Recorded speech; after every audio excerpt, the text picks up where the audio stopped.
Hey, what's going on? This is Liam and welcome to my really well lit video with I'm sure what will be fantastic audio quality too. So I just want to put out a warning for people who are going to get hearing tests at their ENT's office. And that is because you will walk away from those tests feeling much worse than you ever did before, than you do right now, in fact. So if you have a hearing test tomorrow or next week, I am not telling you that you should not go to those appointments. And I'm not being sarcastic or trying to insinuate anything either. Sure, go to the appointments because that'll give you the ease of mind going, okay, I've done the best that I can in terms of Western medicine, seeing an ENT audiologist, whatever it's going to be, to get everything assessed, get the checkup from the neck up, make sure everything's working as it should mechanically. They'll look in your ears and they'll say, this is what's going to happen. You're going to go there and you're going to say, Doc, I've got a ringing in my ears and I don't know what's caused it. Or maybe you will know what's caused it. You woke up with surgery from it. You got it from a really stressful event. You took a pharmaceutical and you got it. You cracked your neck at a chiropractor and you got it. You were scrumming in rugby, if you know what that is, and you went a certain way and you heard a crack and it's been ringing ever since. And you'll see the ENT. They'll give you a hearing test. Your hearing is going to be basically fine, or you might have a little bit of hearing loss, but that hearing loss will be present exactly where your tinnitus will be, and that will be because you can't hear the same beeps at the same volume in the same ears. It's exactly the same as your tinnitus because of something called interference and pure logic. You're going to sit down, they're going to look in your ears, they're going to say, well, I can't see anything, there's nothing we can do. Tonight's just one of those things, you can learn to live with it. Here's a pamphlet, pay on the way out, have a nice day. That's how it's going to go at the hearing test, okay? That is what will eventuate. But do not let them control how you feel.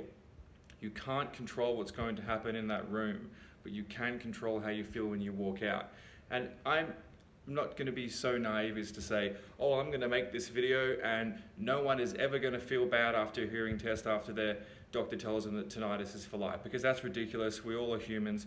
We all get told things that we don't want to hear and they affect us. I get that, other people get that, but it's what you do with that. Are you going to let it rule you, or are you going to feel those emotions and not try and hide from them and feel them and go, oh, that sucks, I really hate that, that's so bad, blah, blah, blah, and then go, you know what? But it's so great that there's information out there that can help me actually silence my tinnitus completely. Now, whether it's me you follow or somebody else, follow their advice, because you have two options, you have two pathways. You have the pathway of habituation and TRT. I missed one thing before, actually, let me go back.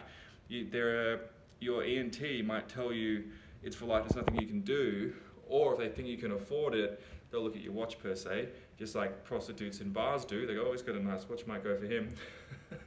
They'll look at you, how much your finances are, and they'll try and sell you TRT, which is not testosterone replacement therapy, it's tinnitus retraining therapy, and it can cost anywhere from $5,000 to about $20,000, depending on the extras and upsells and how many years you're going to do it for and what the plan is and the consultations and the therapy and the drugs to go with it. Yes, it is intensive. Yes, it takes time. Yes, it's expensive. And no, the success rate is not good. Okay? In fact, it's awful. Anyone with a shred of sensibility would look at that and go, maybe we shouldn't be selling that to these people. Okay? That's what they should be saying. I think that probably the receptionists there probably feel bad about saying, okay, so that'll be $8,000 for today? Yep. See you every week for the rest of your life? Okay, good. That's kind of how they feel, okay? It really does get to that extent. It's horrible. I feel so bad for people. I'm sure there are people who mortgage their homes and sell things to afford that. Shocking. But don't worry, tinnitus is completely fixable. Don't listen to what your ENT says, okay? Of course, listen to what they say. Get the checkup. If they want you to get an MRI or a CT scan, go for it. That's absolutely fine. I'm not against that.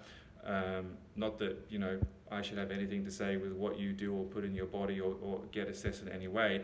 I just want to tell you how to interpret it based on my experience and other people's experience who I work with for many, many years now. And I know I kind of look like a doctor, but I'm not at all. This is just what I'm wearing and these are blue blockers. But I want to make you understand one thing about what they'll say. And they will say, based on the fact that you had a hearing test, it's so flawed on every step.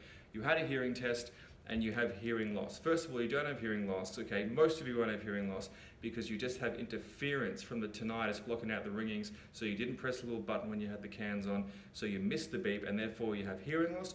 No, it's just that you can't hear them. I said that a million times. You're probably getting sick of hearing them. So what do they say when you sit back down in the office? They go, Liam, you've got broken cochlea. We can infer that. It's an inference, okay? It's not causal. It's an association. It's inference. So it's horse crap. It's basically epidemiology compared to a double-blind randomized control trial over 10 years with 2 different cohorts of 20,000 people each. That would be a real study. But they say your stereocilia is broken, okay? But they haven't looked at them.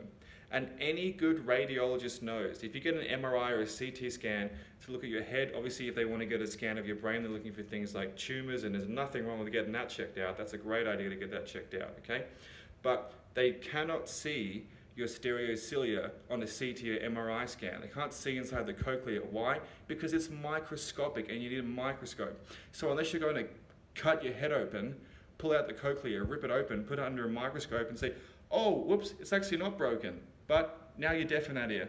Sorry, you can't examine them visually, so it's only an inference. Let me give you a metaphor. If you go to a doctor and you have, let's say, you've fallen over and you smacked the shin on a brick wall or something like that, and it really hurts, like it hurts and you felt a little bit sick in the stomach, so generally feelings of nausea are associated, and once again associated with broken bones.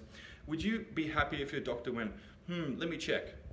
And you're like, oh God, they're like, oh, well, you know, it hurts, so it's probably not broken, I'll just give some antibiotics, come see me a week if it's not better. Or on the same token, if they went, and you went, oh God, it hurts so much, and they say, oh yeah, it's definitely broken, so we'll just put a cast on right now and you'll be fine. Wouldn't you want them to x-ray it? Is it a spiral fracture? Are there fragments of bone sticking into the muscles or ligaments? Is it going to cause problems? Has it even healed? Has it completely split? What do we need to do? Look into it exactly and tell me specifically what is wrong. This is the major flaw with ENTs. This is the major flaw with tinnitus, and it starts on day one. The assessment isn't even right. If you don't understand what the actual problem is, how can you be allowed to diagnose a problem? Why should ENTs be allowed to tell you that you should do TRT or you should do this or you should do fucking anything if their assessment in the first place is horse crap, okay? Now, I'm not knocking anyone's beliefs, but this is like that. I can't even remember what it is. The thing that Louis Theroux did a documentary on it when it's the John Travolta and the guy from Top Gun, Tom Cruise, are in it. And sorry guys, I can't even remember what it's called. It's that religion where it's just completely a joke, and like the guy who used to be a science fiction writer totally invented it. I can't even remember what it's called. That's how much I care about it. And you hold those two things. How similar is that to tinnitus, right? You hold those two things and you see how happy you are. Oh my God, you're happy. You're not happy. Really? I'm not happy? Well, I guess sometimes I feel down. Oh, you definitely need to pay us for level 1. Oh, you definitely need to pay us for level, the assessment is the problem. That's really the problem, is that the assessment, the beginning, day 1, is not working properly, it's not effective, it's not efficient at actually discovering what the problem is, okay? It's such a joke. Anyway, so I hope that helps. If you're going to a hearing test, just know that you shouldn't really, within reason, use common sense please, but you shouldn't really be taking what your ENT says to heart, because the test in the first place is a joke, okay? Have a great day. Tinnitus is not for life, neither is hyperacusis. Pulsatile tinnitus, you know what, I'm not going to say it all, you've heard it a million times before. Have a good day.